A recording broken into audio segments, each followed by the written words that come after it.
সব সময় কথা বলি যুবকদের জন্য, এর আগেও বলেছি বয়স কিন্তু যুবক, এজন্য যুবকদের জন্য কথা বলি। যুবকরা আসছে যুবকরা, কারা কারা যুবক আছে একটু হিম্মত করে একটা তাকবীর দিয়ে দাও। লিল্লাহি তাকবীর, আল্লাহু তাকবীর। আল কোরআনের আলো, আল হাদিসের আলো, আল্লাহ রাব্বুল আলামিন কবুল করে বলেন আল্লাহুম্মা আমিন। প্রিয় ভাইরা, আমি আর কোনো ভূমিকায় যাব না, সরাসরি কথা বলি। আল্লাহ রাব্বুল আলামিন সূরা হাদীদ থেকে আপনাদের কাছে কিছু কথা বলবো ইনশাআল্লাহ। সূরা হাদীদের 11 নম্বর আয়াত আপনাদের কাছে তেলাওয়াত করেছি। আল্লাহ রাব্বুল আলামিন এই আয়াতে কারিমার মধ্যে কতগুলো কথা আপনারা আমার জন্য বলেছেন। প্রিয় ভাইরা, পৃথিবীতে আল্লাহ রাব্বুল আলামিন পৃথিবীর মানুষের কাছে কোরআনের যে মেসেজ দিয়েছেন দুইটা ভাগ, একটা ঈমানদার আর একটা হচ্ছে কাফের মুশরিক, ঠিক কি না? পৃথিবীতে দলও দুইটা, পার্টিও দুইটা পৃথিবীতে। একটা পার্টি হচ্ছে সজ্ঞান আর একটা পার্টি হচ্ছে অজ্ঞান, ঠিক কি না? একটা পার্টি জানে আর একটা পার্টি জানে না, ঠিক কি না? সজ্ঞান পার্টি কাকে বলে? গত বছর বলে গিয়েছি, সেখান থেকে আবার শুরু করি। এই দুনিয়াতে হয়তোবা আপনার বাড়ি নাই, গাড়ি নাই, টাকা নাই, পয়সা নাই, অর্থ নাই, বিত্ত নাই, ক্ষমতা নাই, জেল জুলুম অত্যাচার সব থাকতে পারে, কিন্তু এত কিছু আপনার সাথে না থাকার পরেও আল্লাহ যদি আপনাকে দৌলতে ঈমান দেন, আপনি যদি ঈমানওয়ালা হন, তাহলে আল্লাহ এবং তার রাসূলের ভাষাতে আমরা সবাই পার্টিতে সজ্ঞান, ঠিক কি না? আরেকটা পার্টি হচ্ছে অজ্ঞান পার্টি। কি পার্টি? জোরে বলেন, কি পার্টি? অজ্ঞান পার্টি। অজ্ঞান পার্টি হচ্ছে ওদের হয়তো বাড়ি আছে, গাড়ি আছে, নারী আছে, টাকা আছে, পয়সা আছে, অর্থ আছে, বিত্ত আছে, ক্ষমতা আছে, জেল দিতে পারে, জুলুম দিতে পারে, যা করুক না কেন, কিন্তু হাজার কিছু থাকার পরেও তাদের সাথে যদি ঈমানের দৌলত না থাকে, তারা যদি ঈমানদার না হয়, কোরআনের পক্ষে না হয়, তাহলে তাদের সব আছে কিন্তু ঈমান নাই, ওরা পার্টিতে অজ্ঞান, ঠিক না? তাহলে পার্টি দুইটা মনে থাকবে, একটা অজ্ঞান আর একটা সজ্ঞান। আমরা সবাই সজ্ঞান পার্টি, ঠিক কি না? সজ্ঞান পার্টি কারা? হাত তোলেন, আল্লাহরে দেখান, বলেন আল্লাহুম্মা আমিন। প্রিয় ভাইরা, কিন্তু আল্লাহ রাব্বুল আলামিন আজকে একটাও তাকবীর দিবেন না, একদম চুপচাপ। আমার সময় নাই বললেই চলে, কখন জানি বলবেন এনে যেতে হবে, কাগজ দিতে হবে। জুমার দিন আমি নুরুদ্দিন ভাইকেও বলেছিলাম, ভাই রে আমি ঢাকা থেকে আসি অনেক দূর, বলে না আপনি যান, যাওয়ার পর আপনি বলতে থাকবেন, তারপরে দেখবো কি হয়। দেখি আমিও শুরু করি, আপনারা কি বলেন? আছে ইনশাআল্লাহ। আল্লাহ রাব্বুল আলামিন সূরা হাদীদের মধ্যে কাফের মুশরিকদের বাইরে আরেকটা পার্টির কথা আল্লাহ রাব্বুল আলামিন পরিচয় হিসেবে তুলে ধরেছেন। আল্লাহ রাব্বুল আলামিন তাদের ব্যাপারে রাসূলুল্লাহ সাল্লাল্লাহু আলাইহি সাল্লামকে কতগুলো মেসেজ দিয়েছেন। আসেন আমরা সরাসরি সূরা হাদীদের এই আয়াতে কারিমার মধ্যে থেকে আমরা আলোচনায় ঢুকি। আল্লাহ রাব্বুল আলামিন বলেন, ইয়াউমা তারাল মুমিনিনা ওয়াল মুমিনাতি ইয়াসআ নূরুহুম বাইনা আইদিহিম ওয়া বিআইমানিহিম। হে রাসূল, দুনিয়ার বুকে আজকে আপনি দেখতে পাচ্ছেন ঈমানদারদের নানান কষ্ট, নানান পরীক্ষা, ঈমানদারদের অনেক ধরনের দুনিয়ার বুকে জ্বালা নির্যাতন আপনি দেখতে পাচ্ছেন। আল্লাহর নবীকে আল্লাহ বলছেন, ওই সময়ের কথা আল্লাহ বলছেন যখন কাবার চত্বরে একের পর এক দুর্ঘটনা ঘটাচ্ছে, কাফের মুশরিকেরা ঈমান আনার কারণে, ঈমানের কালেমার পক্ষে থাকার কারণে, কোরআনের পক্ষাবলম্বন করার কারণে কাফের মুশরিক আবু জেহেল, উতবা, শাইবার দল একে একে সাহাবায়ে কেরামকে শহীদ করতে শুরু করেছে। করতে করতে একদম আল্লাহর নবীর কাছে খবর আসলো এমন একজন মহিলাকে সেই দিন শহীদ করা হয়েছে। আল্লাহর নবীর কষ্টে বুকটা ফেটে গিয়েছে, তার স্বামীকে হত্যা করা হয়েছে। আল্লাহর নবী বলেন সবর করো। তার ছেলেকে হত্যা করা হয়েছে। আল্লাহর নবী বলেন সবর করো। কিন্তু একদিন আবু জেহেল ডেকে এনেছে সেই মহিলাকে, আনার পরে কাবার চত্বরে জিজ্ঞাসা করেছে, বলো বলো তুমিও শুনলাম নাকি ঈমান এনেছো? তোমার ছেলেরে শহীদ করে দেওয়া হয়েছে, তোমার স্বামীকে শহীদ করা হয়েছে, এখনো কি ঈমানের উপরে আছো নাকি? এখনো যদি জীবন বাঁচাতে চাও তাইলে তুমি ঈমানের পথ থেকে সরে যাও, মুহাম্মাদের সঙ্গ ত্যাগ করো। মহিলার দীপ্ত ঈমান বুকের মধ্যে, মহিলা ডাক দিয়ে বলছে, ও আবু জেহেল কান খাড়া করে শোন, জীবন তুই দেশও নাই আর জীবন নেওয়ার মালিকও তুই নয়। আল্লাহ নবীর সাহাবী এই কথা বলার সাথে সাথে আবু জেহেলের হাতের মধ্যে একটা বর্শা ছিল। ইতিহাস বলতেছে বর্ষাটা এক করতে দেরি না করে আমাদের নিক্ষেপ করে দিচ্ছে এই মহিলার দিকে। লজ্জাস্থান ভেদ করে বেরিয়ে গেছে। নাম শুনলে পরে মনে হয় বড় তরুণ বোধা এই মহিলা, কিন্তু বড় তরুণী নন। তিনি হচ্ছেন হযরত সুমাইয়া রাদিয়াল্লাহু তাআলা আনহা। ইসলামের জন্য কাবার চত্বরে মক্কার বুকে নিজের জীবন প্রথমেই যিনি উৎসর্গ করেছিলেন। আল্লাহু আকবার। আল্লাহর নবী এখন নানান দুঃখ দেখেন, নানান কষ্ট দেখেন, নানান অবস্থা দেখেন, কিন্তু আল্লাহ রাব্বুল আলামিন ডাক দিয়ে তার হাবিবকে বলছেন, হে রাসূল, দিন পরিবর্তন হয়ে যাবে, আপনি চিন্তা করেন না। কিছুদিন পরে সেই দিন আপনার সামনে আসতেছে। ইয়াউমা তারাল মুমিনিন, সেই দিন আপনি কিয়ামতের দিনে এমন একটা মাকাম পাবেন, এমন একটা জায়গায় আপনাকে বসায় দেওয়া হবে, আল্লাহ রাব্বুল আলামিনের পাশে আপনাকে অবস্থান করানো হবে। ওই দিনে আপনি দেখতে পাবেন আজকের দিনের দৃশ্যটা বদলায় গেছে। এমন জায়গায় আপনি বসবেন, আপনার সামনে সব উম্মত থাকবে, আপনার সব উম্মত হাসরের ময়দানে, আর আপনি সেই মাকামে মাহমুদে বসে আপনার সব উম্মতকে সেই দিন দেখতে পাবেন। দেখতে পাবেন, আপনি দেখে নেন, আজকের এই সীমিত দুঃখ, সীমিত কষ্ট সেই দিন থাকবে না। সেই দিন আল্লাহ আপনাকে একটা ভিন্ন দৃশ্য দেখাবেন।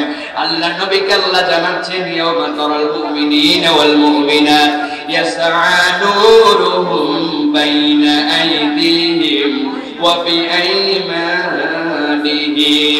আপনি দেখতে পাবেন ও ইমানদার, দুনিয়ার বুকে যারা কেউ পাত্তা দেয় না, দুনিয়ার বুকে যার কোনো দাম ছিল না, দুনিয়ার বুকে মানুষ যাকে কোন রকম ভাবে পুষেও নাই, দুনিয়ার বুকে তার অবস্থান ছিল না, চেহারাটা হয়তো দেখতে সুন্দর ছিল না, কিন্তু ইমানের উপরে আস্তে আস্তে টিকে থাকার কারণে, ইমান নিয়ে কবরে আসার কারণে, সজ্ঞান পার্টির সদস্য হওয়ার কারণে আমি আল্লাহ জানালাম, আপনি দেখতে পাবেন আপনার ওই দুনিয়ায় দুর্বল মার্কা ইমানদার পুরুষ আর মহিলাদেরকে আমি রব্বুল আলামিন একটা অসীম পাওয়ারফুল লাইট আলো দান করে দিব।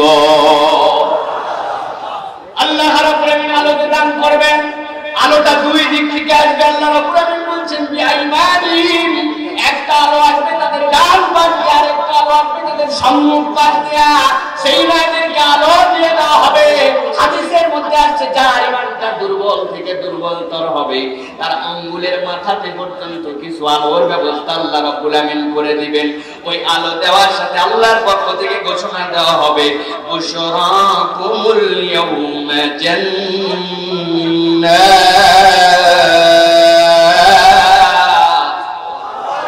আল্লাহ রাব্বুল আলামিন বলেন, বুশরাকুমুল ইয়াউমা জান্নাত। রাসূল আপনি দেখতে পাবেন ওই দিন আপনার ইমানদার মুমিন আর মুমিনাত আল্লাহ রাব্বুল আলামিন তাদেরকে একটা জান্নাতের অফার দিয়ে দিবেন। আলো দেওয়ার সাথে সাথে সেই না জান্নাতের কথা বলে দেওয়া হবে।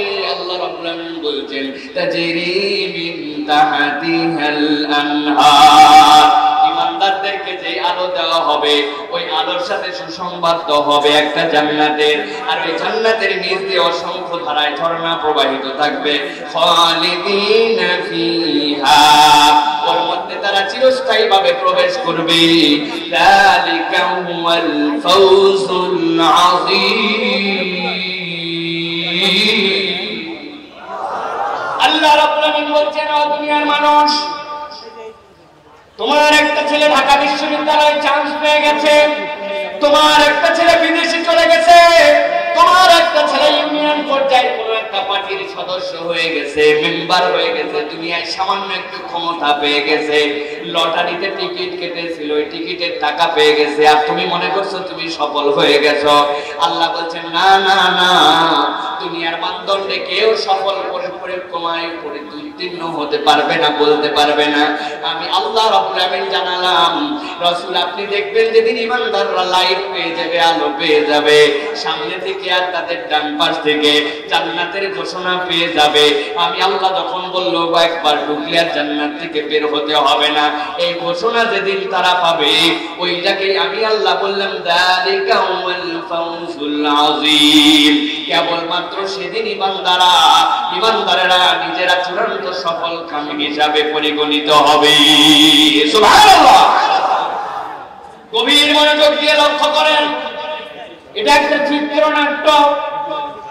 মাথা ঠান্ডা না করলে বুঝতে পারবেন না। আল্লাহ নবী দুনিয়ার বুকে সাহাবীদের কষ্ট দেখে গেলেন, কিয়ামত পর্যন্ত ইমানদারদের বাধা বিপত্তি আসবে, কিয়ামত পর্যন্ত ইমানদারদের উপর নির্যাতন আসবে, কিয়ামত পর্যন্ত ইমানদারদের ঈমানের পরীক্ষা আসবে, আসবে কিনা? ঈমানের পরীক্ষা আসতে থাকবে। কিন্তু রাসূলকে আল্লাহ বলছেন ভালো করে বলেন, সংক্ষিপ্ত সময়ের কথা, হে রাসূল কিয়ামতের ময়দান সব উম্মত আপনার সামনে, আপনি এমন একটা জায়গায় পেয়েছেন আপনার পজিশন, সেখান থেকে আল্লাহ রাব্বুল আমিন আপনার সব উম্মতের ছেলে মেয়েগুলাকে দেখাচ্ছেন, আর দেখাচ্ছেন যারা ঈমান নিয়ে আসছিল তাদেরকে দুইটা আলো দেওয়া হয়েছে, একটা সামনে থেকে একটা ডান পাশ থেকে। ওই আলো দেওয়ার পরে তাদেরকে বলা হয়েছে তোমাদের জন্য জান্নাতের ডিক্লারেশনও দিয়ে দেওয়া হলো। আর আমি আল্লাহ বললাম এটা তোমাদের জন্য চূড়ান্ত সফলতার মানদণ্ড। রাসূল আপনি এরকম একটা পরিবেশ কিয়ামতের দিনে দেখতে পাবেন। মোটামুটি এই আয়াতের বাস্তব রূপটা একটু বুঝতে পারছেন তো? এবার আসেন আল্লাহ রাব্বুল আমিন পরবর্তী আয়াতে কারিমার মধ্যে কেন এই দৃশ্যের অবতারণা করলেন তার প্রমাণ দিচ্ছেন। আল্লাহ রাব্বুল আমিন জানাচ্ছেন, রাসূলকে বলছেন শুনেন হে রাসূল, ইয়াউমা ইয়াকুলুল মুনাফিকুনা ওয়াল মুনাফিকাতু লিল্লাযীনা আমানু যুরনা নাকতাবিস মিন নূরিকুম। যেই না ইমানদারেরা আলো পেয়ে যাবে, ইমানদারের ডানে আলো, ইমানদারের সামনে আলো, আলোয় আলো ইমানদার জান্নাতের দিকে হাঁটা দিছে, জান্নাতের দিকে রওনা হয়েছে।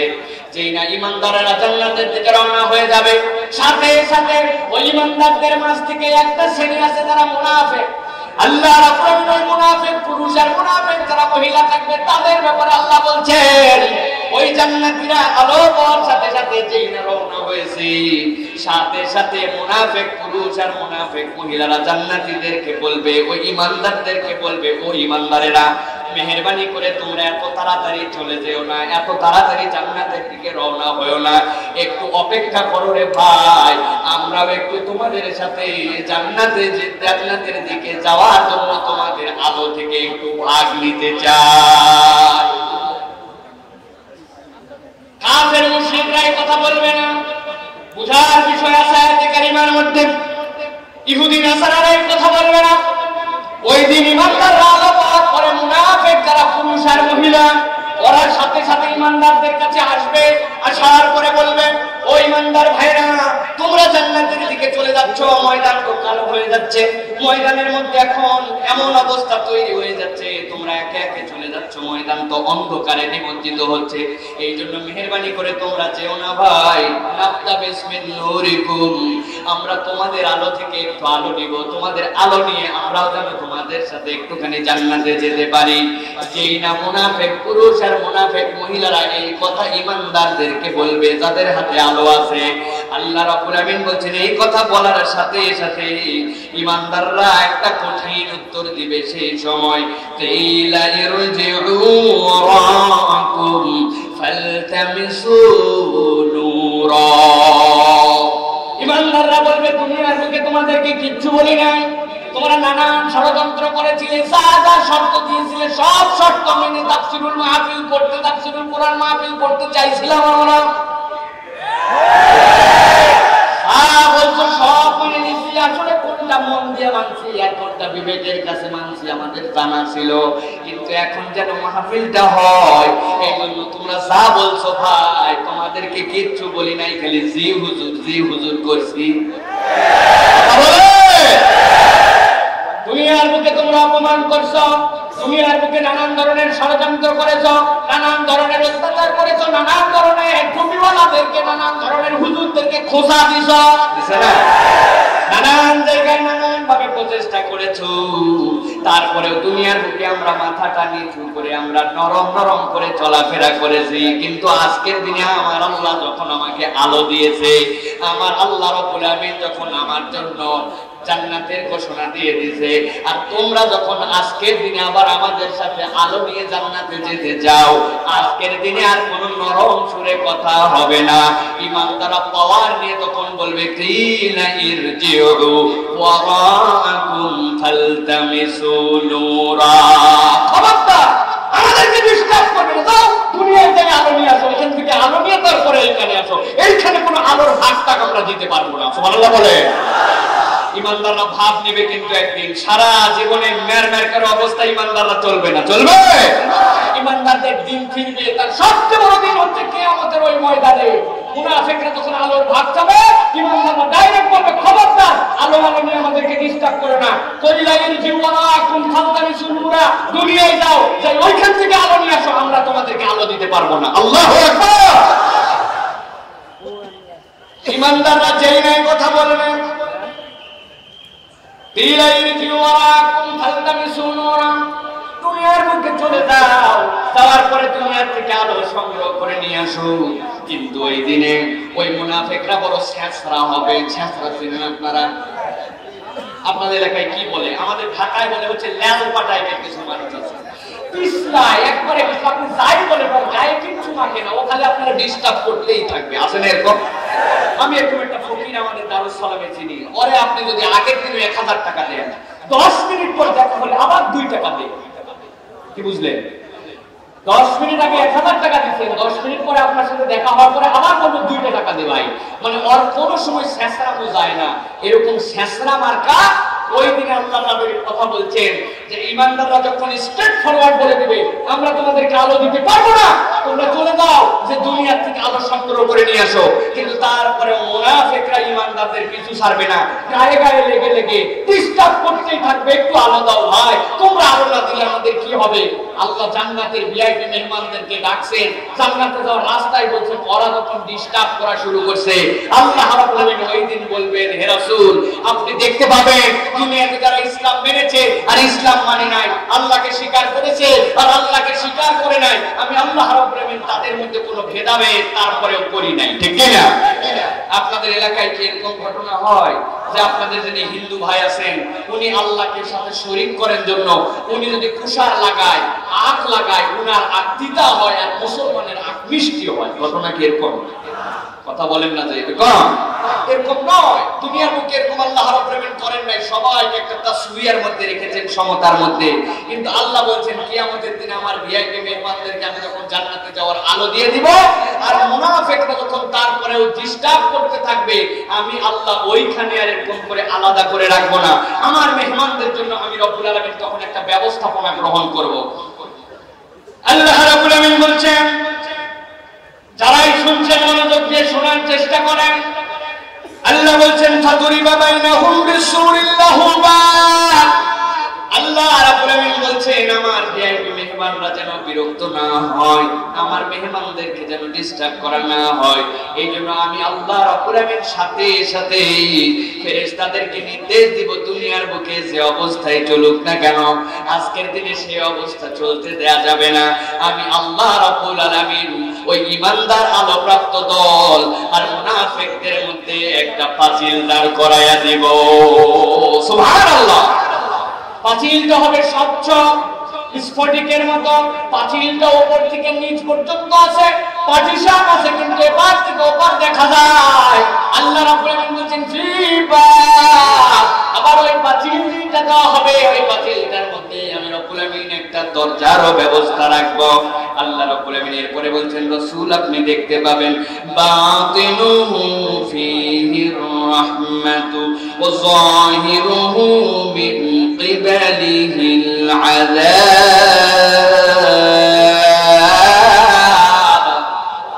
আল্লাহ রাব্বুল আলামিন বলছেন, ঈমানদারদেরকে আলাদা করে দেওয়া হলো। আমার কথা কি বুঝতে পারছেন সবাই? মেসেজ কয়টা নিয়ে যান।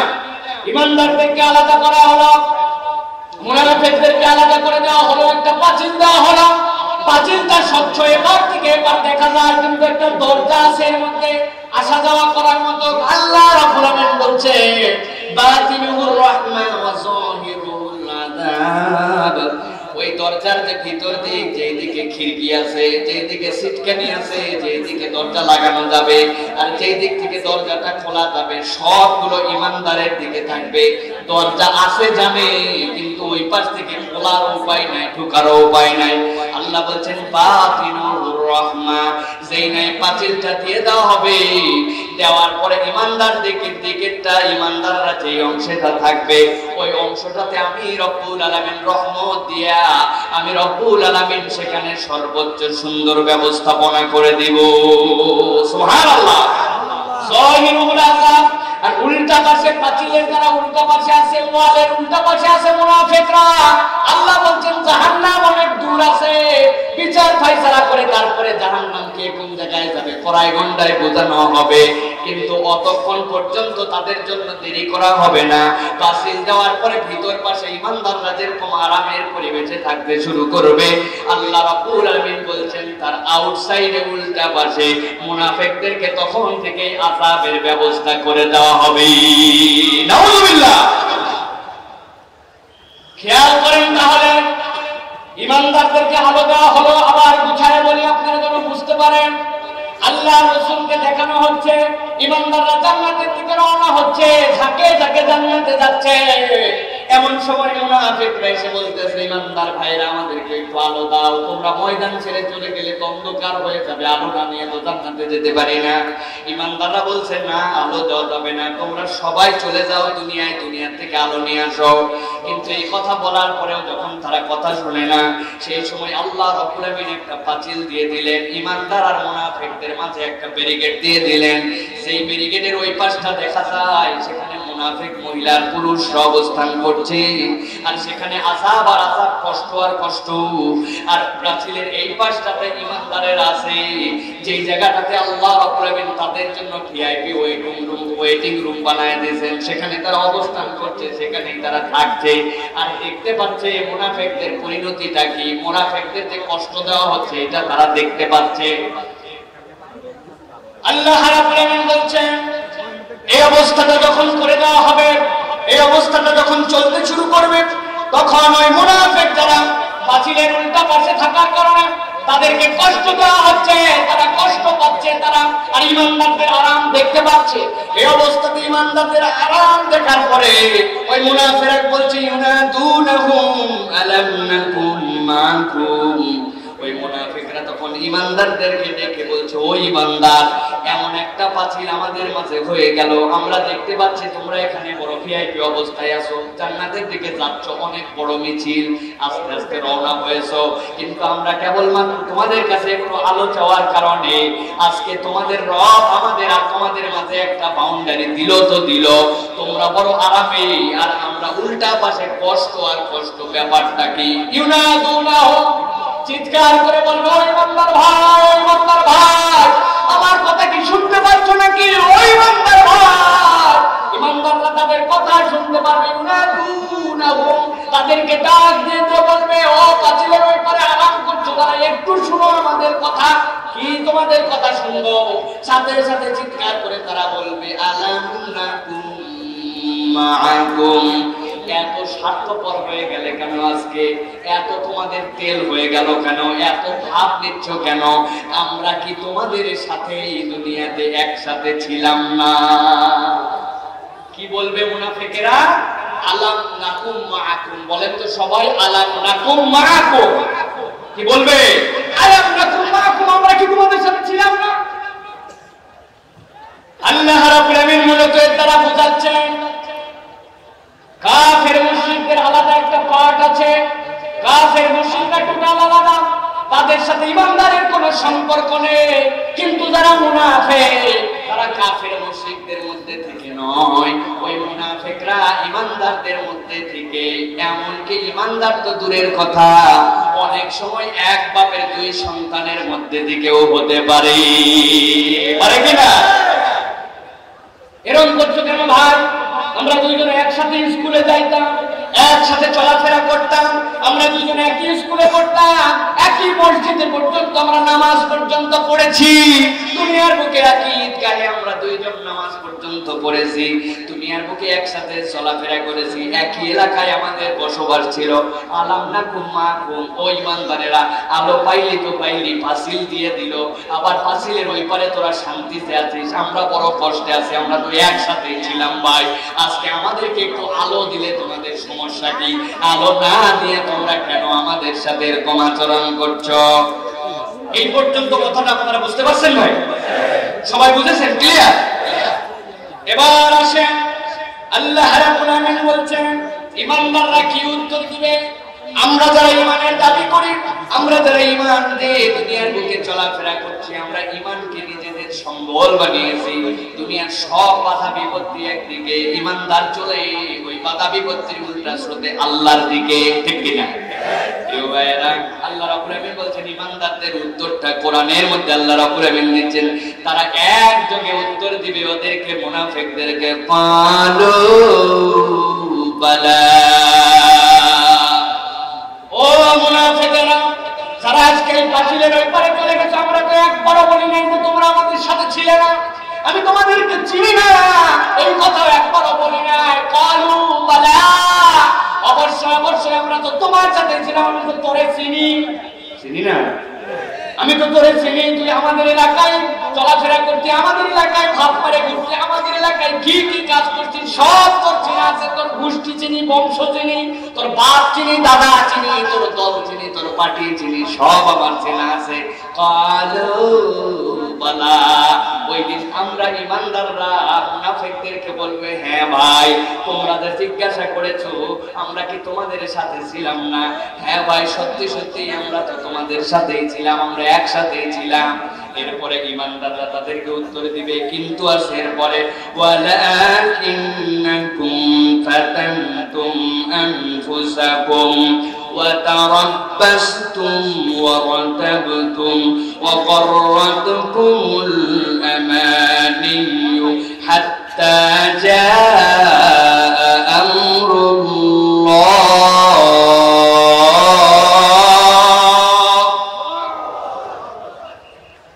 ইমানদাররা বলবে, আমরা অস্বীকার করি নাই যে আমরা তোমাদের সাথে ছিলাম না, আমরা স্বীকার করছি আমরা তোমাদের সাথেই ছিলাম, কিন্তু এখন আমরা একটু নিরাপদ আছি।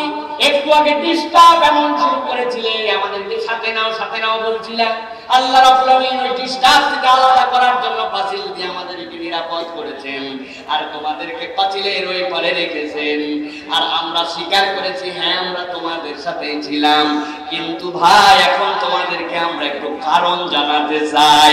তোমরা যে আলো পাইলে না, তোমরা যে জান্নাতের দিকে যাওয়ার জন্য আমাদের কাছে আলো খুঁজতে এসেছিলে, আমরা যে তোমাদের সাথে গরম দিয়ে কথা বললাম, আমার আল্লাহ যে আমাদের জন্য নিরাপত্তার ব্যবস্থা করে তোমাদের থেকে আলাদা করে দিলেন, একসাথে থাকা একসাথে চলার পরেও কেন তোমরা আজকের দিনে আলো পাও নাই, আমরা আল্লাহর পক্ষ থেকে জেনে তোমাদেরকে জানাতে চাই। ইমানদাররা ওই দিন মুনাফিকদেরকে আলো না পাওয়ার কারণ জানাবে। আল্লাহ রাব্বুল আমিন কিয়ামতের দিনে একসাথে থাকার পরেও, একই কমিউনিটিতে চলাফেরার পরে, একই সাথে ওঠা বসা করার পরেও, একই পরিবারে ঈমান নিয়ে ঈমানের উপরে জন্মগ্রহণ করার পরেও যারা মুনাফিক হয়ে গিয়েছিল, আলো ওই দিন পাবে না। আল্লাহ রাব্বুল আমিন ঈমানদারদের মুখ দিয়া ওই দিন আলো না পাওয়ার 4টা কারণ জানাবে। তাহলে আলো হারাবার কারণ কয়টা?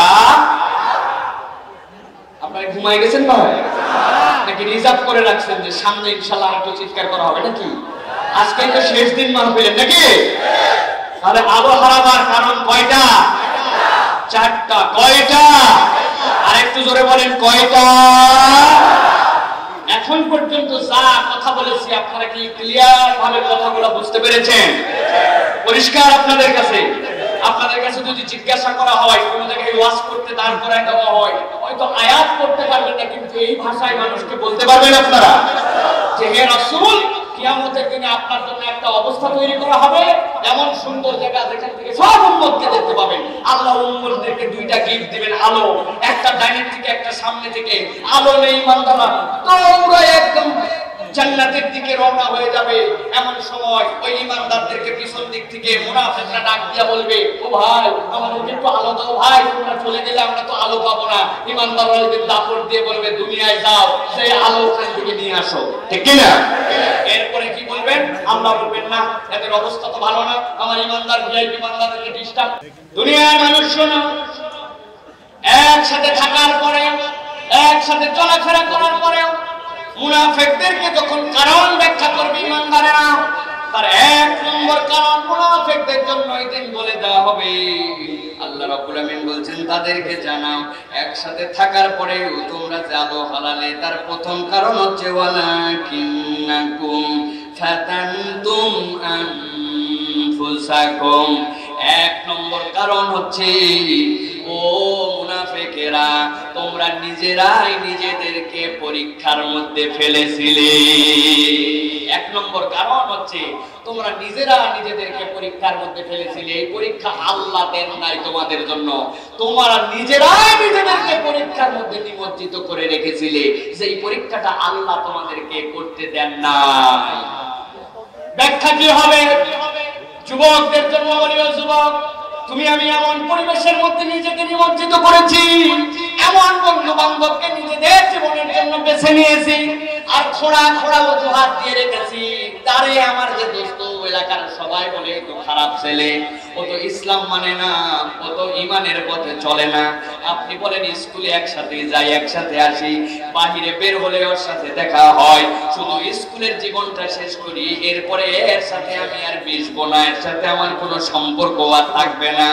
আল্লাহ বলছেন এরকম করে খারাপ বন্ধু তুমি পছন্দ করে নিয়েছ, যে ইসলাম মানে না, আল্লাহ মানে না, আল্লাহ রসুলকে মানে না, ওই রকম বন্ধু যখন তুমি নির্বাচন করেছো, নির্বাচন করে নিজেই নিজেকে একটা খারাপ পরিবেশের মধ্যে ফেলে দিয়েছ, দেওয়ার পরে নিজেই তুমি নিজেকে পরীক্ষার মধ্যে নিমজ্জিত করে দিয়েছ। অবস্থাটা এমন হয়, এমন ছেলে দুনিয়ায় দেখা যায়, যুবক ছেলেতে কোন বন্ধু যদি কখনো সিগারেট ধরাইছে, ওর পাশে থাকা অবস্থায় সহ্য করতে পারে না, কাশতে শুরু করে দিয়েছে, সহ্য হয় না তার সিগারেটের ধোঁয়া। কিন্তু ওই বন্ধু ওই খারাপ সঙ্গের সাথে এক মাস চলার পরে ওই ধোঁয়া তো সহ্য হয়ই হয়, ওই খারাপ গুণ তার মধ্যে কনভার্ট হয়ে সেই ভালো ছেলেটাও আস্তে আস্তে খারাপের দিকে এগিয়ে যায়, যায় কিনা? সাধারণ উদাহরণ দেখেন, খারাপ পরিবেশে আপনাকে আল্লাহ রাব্বুল আলামিন যেতে বলেন নাই, খারাপ বন্ধু চয়েস করতে বলেন নাই, খারাপ দলের সাথে আপনাকে সম্পৃক্ত হতে বলেন নাই, কিন্তু তারপরে আপনি নিজেকে দুনিয়াবি স্বার্থে তার সাথে সম্পৃক্ত করেছিলেন। আছে কিনা? আছে কিনা? আছে। দুনিয়ার বুকে উদাহরণ ধারোটা দিব না, আমার নিজের জীবন থেকে উদাহরণ আপনাদেরকে দেই। জুমার নামাজ পড়ায় বাড়িতে ঢুকেছি, ঢোকার পরে দেখি বাড়িতে এমন গন্ধ, গন্ধের ঠেলায় বাড়িতে ঢোকা যায় না। ব্যাপার কি? আসল ঘটনা কিছুই নয়, আমি শুটকি মাছ খাই না, আপনারা তো খান তাই না? অনেকেই শুটকি মাছ খান, আমি শুটকি মাছ খেতে পারি না, কিন্তু আমার বাড়িয়ালি সহ আমার অন্যরা খুব শুটকি পছন্দ করে।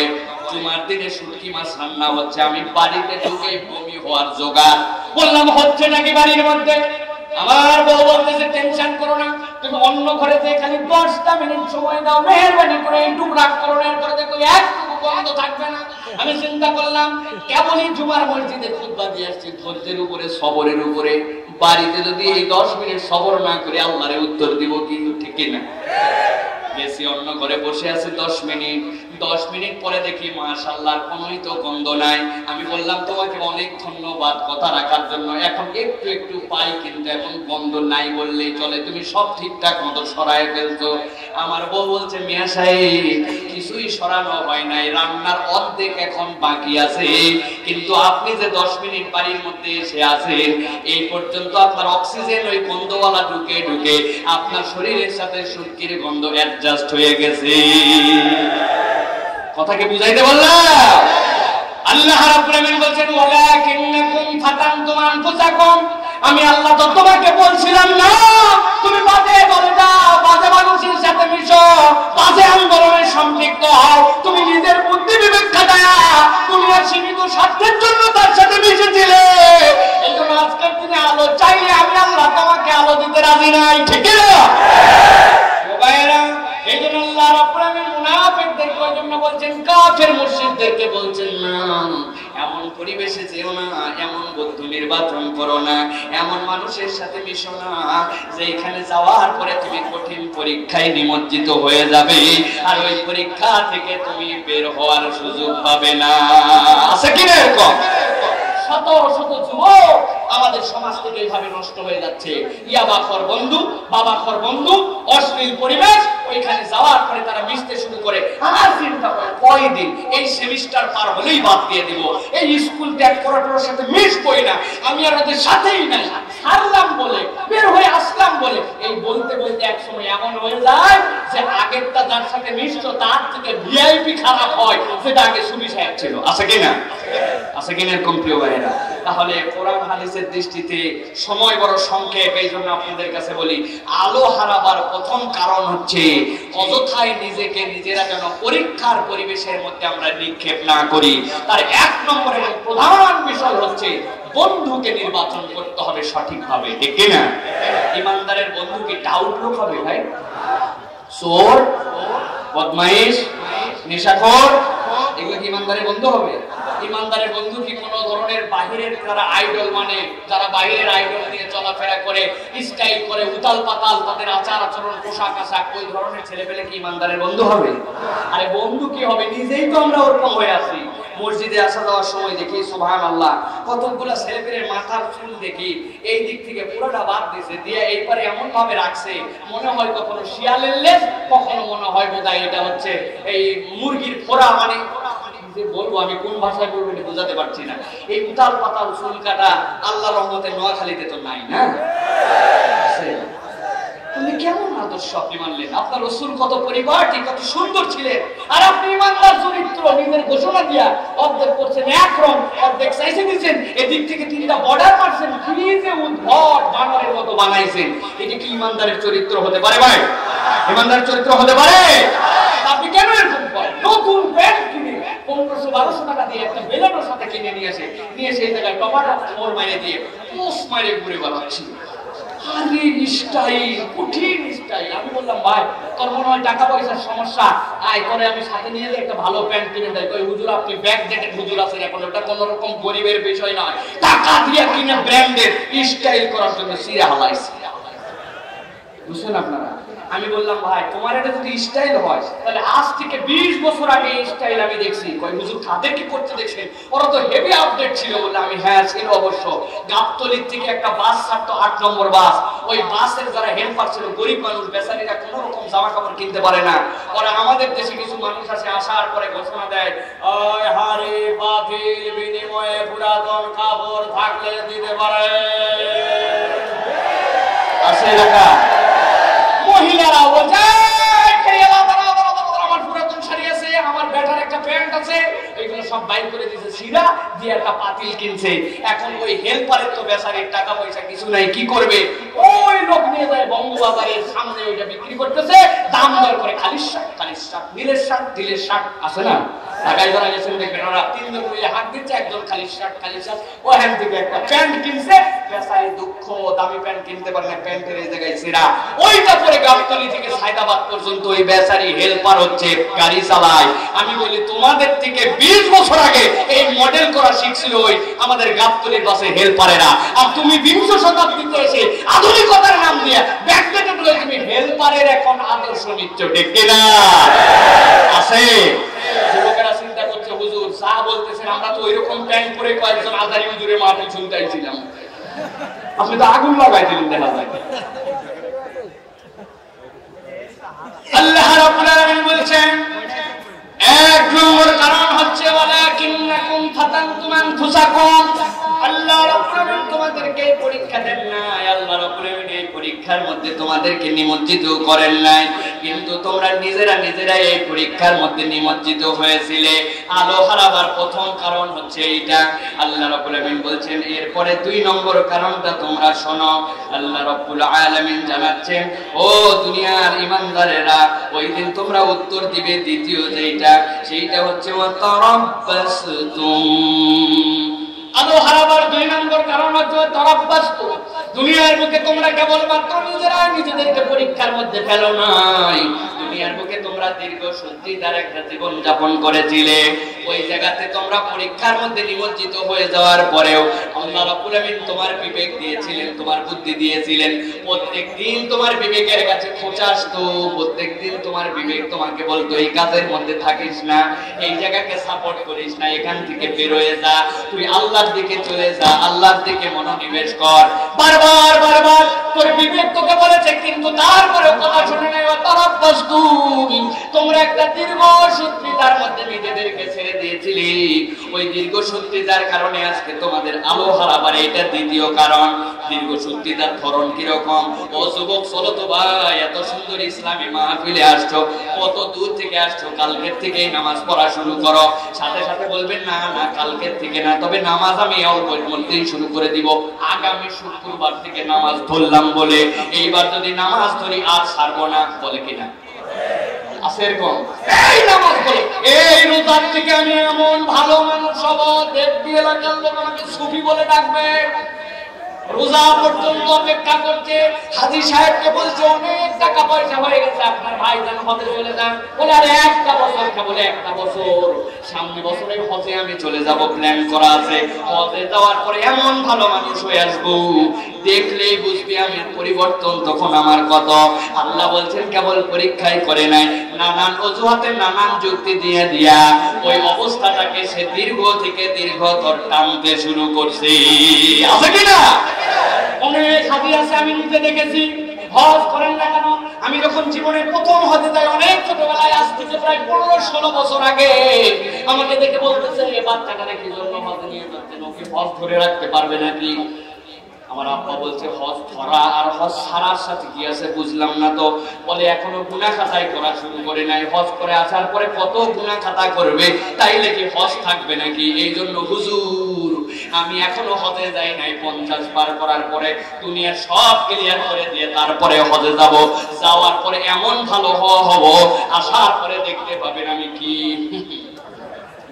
আছে কিনা এরকম? আছে? ওরে বাবা, আছে মানে কি প্রচুর পরিমাণে। এরা মক্কা শরীফ পর্যন্ত যেয়ে দেখছে একজন দোয়া করতেছে, আল্লাহ কান্না, কাবা দেখে তো সবার পানি এখন দেখে, এর কান্না দেখে মনে হচ্ছে সাথে দোয়া একটু শরীফ হয়, দোয়া শরীফ দোয়া করতেছে আল্লাহ গুনাহ তো কম করি নাই, তবে আসার আগে একটা সাংঘাতিক কাজ করছি। কাজ করছো আল্লাহ, আসার আগে জামাইগুলাকেও দাওয়াত দিয়েছিলাম, ছেলেগুলাকে দাওয়াত দিয়েছি। দেওয়ার পরে অনেক বুঝতেছি মেয়েগুলাকে আল্লাহ 15 বিঘা জমি ছিল, মাত্র 1 বিঘা জমি ভাগ করে সিস্টেম করে বুঝাইয়া দিয়া, মাথায় গায়ে আদর করে বুলাইয়া দিয়া, আসার সময় কম্বল নিয়ে আসবো, সোনার সেন নিয়ে আসবো বলে টলে মেয়েগুলাকে 1 বিঘা জমি দিয়া বাকি 14 বিঘা আল্লাহ 2 ছেলের মধ্যে ইনসাফ মতো ভাগ করে দিয়েছি। আমি জানি তো এই কাজটা করা ভালো হয় নাই, কিন্তু কাবার চত্বরে হাজির হয়েছে, আল্লাহ তুই আমারে মাফ করে দে।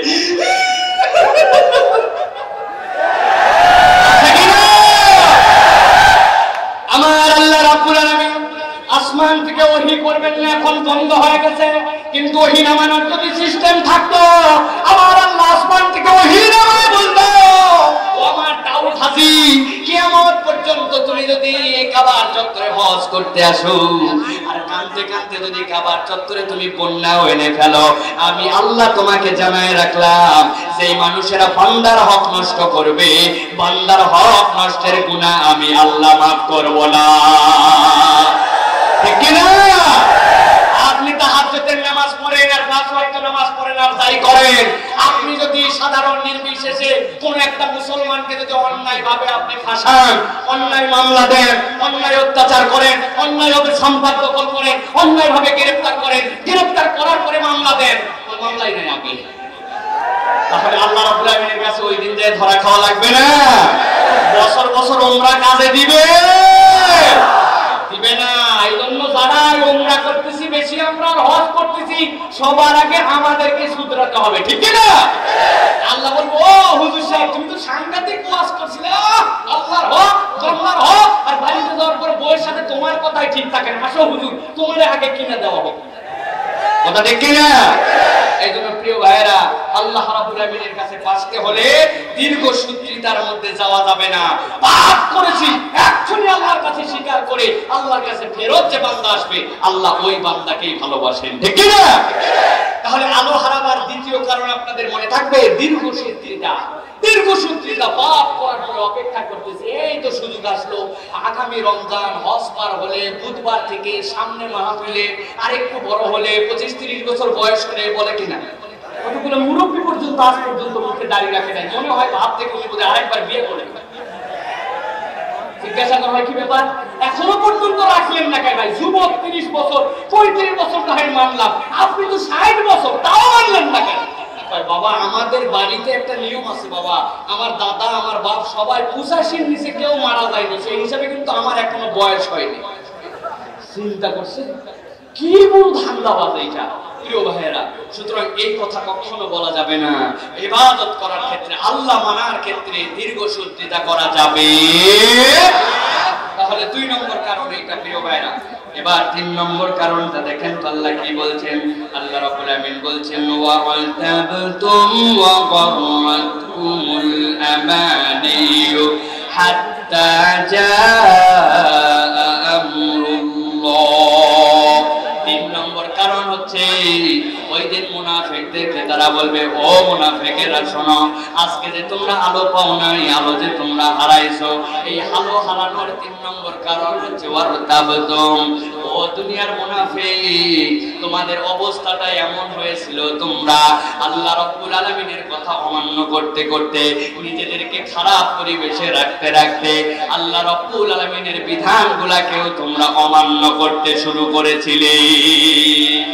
আল্লাহ রাব্বুল আলামিনের বিধানের ব্যাপারে তোমরা সন্দেহ করেছিলে। ওয়ারতাবতুম। প্রিয় ভাইয়েরা, আপনারা কি কথা শুনবেন না আপনারা দেখবেন? আমার কথাটা শেষ হোক, এরপরে এদেরকে ডিস্টার্ব করেন। আপনারা মধ্যে তো সময় পাবেন না আমাদের জন্য, আপনারা ডিস্টার্ব করতেছেন তো বারবার করে। আপনারা কথা বলেন না প্রিয় ভাই, আমার সময় একদম সংক্ষেপে। তো সাবজেক্ট এটা আপনাদের কাছে মেসেজ দেওয়ার জন্য। এখন বড় বড় মাহফিলের সমস্যাই হয়েছে এটা। বড় মাহফিল মানে তকবীর, বড় মাহফিল মানে হইচই, বড় মাহফিল মানে সামলাও, বসো, ওঠো, ক্যামেরাম্যান, ওয়াজ কি হলো না হলো কেউ বাড়িতে কিচ্ছু নিয়ে যায় না। যাওয়ার পরে বলে গরম করে দিয়ে আসছি, চিল্লায় গলা ফাটায় আল্লাহ তকবীর দিয়ে একদম গলা ব্যথা করে আসছি। লাভ আছে? মেসেজ নিয়ে যেতে হবে না? এত বড় আয়োজন নুরুদ্দিন ভাই সেই ইংল্যান্ড থেকে বসে বসে এগুলো কাজ করতেছে। আপনাদের কোনো মেসেজ নিয়ে যাওয়ার কোনো মানসিকতা নেই, খালি কথা বলতে, চুপ করে থাকে। দেখতে পাবেন চুপ করে থাকেন, একদম চোখ বন্ধ করে কথা শুনে। প্রত্যেকটা মাহফিলে দেখতেছে আজহারি ভাই পর্যন্ত অসুস্থ হয়ে গেছে মানুষটা। আল্লাহু আকবার। খালি একটা কথাই, ভাই বসেন, ভাই বসেন, স্টেজ পর্যন্ত ওঠার নামা ওনার কাছে জানেন পেরেশানি। বুকের ভিতরে ব্যথা, এই জায়গায় চাপ খাইছে রংপুরে সেই দিন। সুবহানাল্লাহ। ডাইরেক্ট হলে জীবন চলে যেত। কি হইতো তাই? ইওয়াজ মাহফিল দিও না, জীবন চলে যাওয়ার অবস্থা। গলার ব্যথায়, টনসিলের ব্যথায় ভাই অস্থির একবারে, কথা বলতে পারে না, এরকম অবস্থা। তারপরে মাহফিলে যাচ্ছে। এই মাহফিলে 30 মিনিট থাকে লোক ঠান্ডা করা আর বসতে বসতে বলা আসল কথা কেউ শুনতে পাচ্ছে না, ঠিক কিনা? করেন না ভাই এরকম। আল্লাহর ওয়াস্তে আপনাদেরকে বকা দিলাম, এটা দ্বীনের খাতিরে, মহব্বতে, মানে আপনারা এগুলো করেন না। আর এই ক্যামেরাম্যানদের উপর আপনাদের খুব রাগ আমি দেখি। ওরাও একটু ডিসপ্লেসে বসাচ্ছে, আমি বুঝতে পারছি। রাগ করে লাভ কি বলেন? আমার এই কথাটা আপনাদের এখানে লক্ষাধিক মানুষ শুনতেছেন। আপনি কি জানেন আগামীকালকে ফজরের পরে পরে সারা পৃথিবীর বাংলা ভাষাভাষীর কাছে এই মেসেজ চলে যাবে, ঠিক না? তাদের কষ্ট আপনি জানেন। রংপুরে মাহফিল কভার করছে, আমার সাথে আসলো, ছেলেটাকে নিয়ে আসলাম। আজহারি ভাইয়ের মাহফিল কভার করে, আমাদের মাহফিল কভার করে, কালকে ঢাকার মাহফিল কভার করে এখানে আসছে। 48 ঘন্টা দাঁড়ায় থাকছে। সকাল 11টায় যাওয়ার কথা মাহফিলে রংপুরে ভাইয়ের, যেতে পারে নাই, পরিবেশ হয় না। দুপুর 3টায় গেছে। সব ক্যামেরাম্যান দাঁড়ায় ছিল, তাদের বসার মতো কোনো জায়গা নাই। আপনারা যদি রাগ করেন, আপনারা অন্তত বসে আছেন ভাই। রাগ করলে লাভ আছে বলেন? ওরাও তো কাজ করতেছে। অনেকে বলবেন হুজুর কাজ এমনি করতেছে না, অ্যাডভার্টাইজ দিয়ে টাকা কামানোর জন্য মনিটাইজেশন করে রাখছে। জি না ভাই, কেবলমাত্র এইটাকেই উদ্দেশ্যের মধ্যে নিয়ে নাই। বার্তাগুলা যাচ্ছে ইউটিউব আজকে ইসলামের দখলে, উঠার পরে আগে বাজে জিনিস আসতো, এখন প্রথমে কোরআনের মাহফিল আসে। এই ছেলেগুলার জন্য আল্লাহ তাদের মেহনতকে কবুল করবেন। আল্লাহুম্মা আমিন। ভাই ওদের উপর রাগ করেন, একটু কষ্ট করে ফাঁক ফুক মাথাটা ব্যাখ্যা করে দিয়ে দেখেন, বাকিটুকু আমি শেষ করে দেই ইনশাআল্লাহ। 3 নম্বর কারণ তাহলে হচ্ছে আল্লাহর বিধিবিধানের উপরে সন্দেহ করা। মনে থাকবে? ঈমানদাররা উত্তর দিবে তোমরা তো আল্লাহর বিধিবিধানের মধ্যে সন্দেহ করেছিলে। কথা হচ্ছে কেমনে একটা ঈমানদারের ঘরে জন্মগ্রহণ করার পরে আল্লাহর বিধানে কেমনে সন্দেহ করে? ভালো করে বোঝার চেষ্টা করেন। ঈমানদারের অবস্থা প্রথমে এরকম হয়েছিল। ঈমানদার প্রথমে বলছিল আমি যে পরিবেশে আছি বের হয়ে যাব বলে, এরপরে আল্লাহর বিধানের ক্ষেত্রে সে দীর্ঘসূত্রিতা করেছে, বের হতে আর পারে নাই। এক পর্যায়ে শয়তান তাকে গ্রাস করে ফেলেছে, শয়তান হতাশা ঢুকায় দিছে। আলো আলো যে বন্ধু বান্ধব ছিল তারা বলছে এক সময়, কি তোর ইসলাম রে, ইসলাম আবার কেমন? খালি বলে এটা করো না, খালি বলে ওইটা করো না, এটা মানো না, এটা মানো না, খালি না আর না না আর না, একটু আনন্দ করা যাবে না, একটু বিয়ার খাওয়া যাবে না, পাশে বন্ধুর সাথে মিশা যাবে না, খাওয়ার উপরেও মিথ্যা কথা বলা যাবে না, অশ্লীলতার পথে যাওয়া যাবে না, মোবাইলে খারাপ ছবি দেখা যাবে না, মহিলাদেরকে টিজ করা যাবে না, সুন্দরী মহিলা দেখলে একটা শীষ বাজাবো সেইটাও দেওয়া যাবে না। কি ইসলাম রে তোর? যা করিস তাই খালি না বলে না বলে এটাই ইসলাম হলো নাকি? আস্তে আস্তে শয়তান তার মনের মধ্যে এই বুঝটা যদি একবার জাগ্রত করে দিতে পারে, আল্লাহ রাব্বুল আলামিন বলছেন এক পর্যায়ে সেও বলতে শুরু করে, তাই তো কথা ঠিকই আছে, এত কঠিন ভাবে ইসলামকে কি মানা যায় নাকি? বলে কিনা একটা দল, এই দলের মধ্যে অনেক ভিআইপি মুসলমানও আছে। বলবেন হুজুর আপনি কি কথা বললেন? ওয়ারতাতুমের মধ্যে ভিআইপি মুসলমান কেমন করে থাকে? বাংলাদেশ সহ আবার পৃথিবীতে এরকম কোটি কোটি মুসলমান আছে যারা নামাজ পড়ে, যারা রোজা রাখে, যারা হজ করে, যারা যাকাত দেয়, কিন্তু তাদের কাছে যদি বলা হয় আসেন আমরা জীবনের শুরু থেকে শেষ দিন পর্যন্ত সব জায়গাতেই আমার আল্লাহর বিধান অনুযায়ী চালায়, সাথে সাথে তারা বলে সব চলতে পারে, কিন্তু দেশ রাজনীতি কখনো আল্লাহর নিয়মে চলা সম্ভব না। বলে কিনা? দুইটা প্রেক্ষিত আপনাকে মনে রাখতে হবে। আল্লাহ রাব্বুল আলামিন সাধারণ উদাহরণ কমন সব আলেম ওলামা দেন, আপনি বুঝেন। আল্লাহ বলছেন চোরের জন্য একটা বিধান আমি আল্লাহ দিলাম, দিয়েছেন কিনা? জেনাকারীর জন্য আল্লাহ একটা বিধান দিয়েছেন কিনা? এখন বাংলাদেশে আমাদের রাষ্ট্রে আমাদের দেশে এখন ইসলামের সেই দণ্ডবিধি কায়েম নাই, না থাকতে পারে, যেদিন কায়েম হবে সেই দিন সেটা বাস্তবায়ন হবে, তাতে আপত্তি নাই। কিন্তু কোন মানুষ যদি ইমানের মধ্যে ঝামেলা করে ফেলে যে বাস্তবায়ন করা নাই, করতে পারছি না, তার মানে এই বিধান বোধহয় চলে না, এই বিধান লাগে না, এই বিধান না মানলেও আমাদের দিন দুনিয়া চলে। কোন ইমানদার যদি এই কথা বলে সাথে সাথে সে ইমান থেকে বের হয়ে যাবে, ঠিক না? আপনাকে স্বীকার করতে হবে, পারছি না আমরা সেটা ভিন্ন কথা, আমার আল্লাহর বিধান দেওয়াটাই সর্বশ্রেষ্ঠ। কথা বলেন, যদি আপনি এটা স্বীকার করার সাথে মেনে ফেলতেন তাহলে দুনিয়ার পরিপ্রেক্ষিত চেঞ্জ হয়ে যেত। আজকে জুমার খুতবায় আমি একটা কথা বলেছি, আপনাদের কাছেও বলি, দেখেন আমরা এত আধুনিক হলাম, এত এগিয়ে গেলাম, এত সামনে গেলাম, আমরা ইসলামকে পছন্দ করি, নামাজকে রোজাকে সব পছন্দ করি, বাংলাদেশের মুসলমান প্রধান দেশ আমরা বলছি, কিন্তু কত বড় দুঃখজনক ঘটনা, একজন নিরক্ষর মূর্খ মাতাল পর্যন্ত প্রাচ্যের অক্সফোর্ড বিশ্ববিদ্যালয়ে সর্বোচ্চ শিক্ষিত একটা মেয়ের সাথে খারাপ আচরণ করেছে। করছে কিনা?